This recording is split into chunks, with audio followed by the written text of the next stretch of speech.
sobrang laki yung tanggap ng fans, sobrang laki, parang sweet na rin kayong dalawa. Anong reaction ni Jack? O, supportive ba siya sa tandem? Well, una muna, like David, syempre hindi ko rin talaga in-expect na magiging ganitong ka-successful ang Pilay. Kasi kung di ako nagkakamali, third time na namin itong magkatrabaho. So, ngayon na magkasama kami ulit sa Maria Clara Ibarra, there were no expectations really. And nung unti-unti, parang actually kahit naman yung relationship ni Clyde at ni Fidel, na-build na lang din eh. Pero nagsimula talaga kami na aso-pusa, di ba? Lagi nagdidebate and all, na yun ang nagustuhan ng mga tao. So from there, nagkaroon ng turning point yung characters namin, kaya nagkaroon ng magandang character development. Pareho ko si Fidel at si Clyde kasi nagkaroon ng malaking impact ang isa't isa. So, having this unexpected huge success that I share with David now feels so overwhelming, and I'm so grateful na there are brands such as Ishin na talaga napitiwala sa amin to represent their brand. And so maraming salamat po.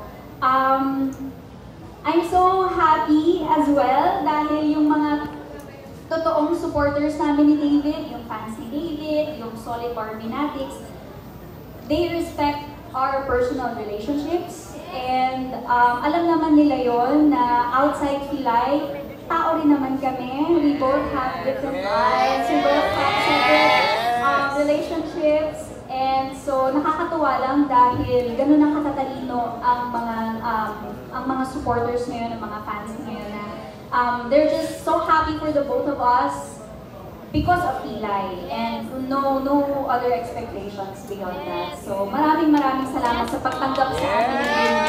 Thank you so much. Ang galing sumagot itong Barbie, parang pa-beauty queen ang dating.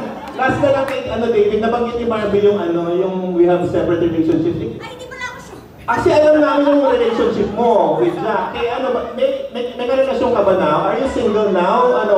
Bilang ikaw ang latest internet boyfriend, David, ikaw ba ay single or may karelasyon ka? I'm single actually. Yeah! Okay. That's all. Thank you. Are you looking? Are you waiting? Ano na talk show host? Career-oriented, kumbaga. So career muna over love for me. O, i-follow up pero sabi nito Mario about Jack. Anong reaction ni Jack sa success ng Pilay at kung yun? Nagsiselos ba? Hindi. Walang selos. Sa totoo lang, wala akong masabi kay Jack talaga dahil siguro malaking tulong na artista din siya.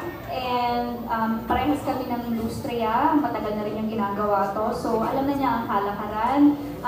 Even with David and I, it's very clear to the both of us that this is a business partnership and we're both very grateful for Pilay. Pero si Jack, grabe, parang ang laking pasalamat ko sa kanya kasi hindi ko kailangang i-explain sa kanya kasi naiintindihan niya talaga, and he's just so happy for me, for the both of us, kasi magkaibigan din sila ni David. So ayun, grabe. Thank you. Yeah! Thank you so much. Congratulations, David and Barbie. And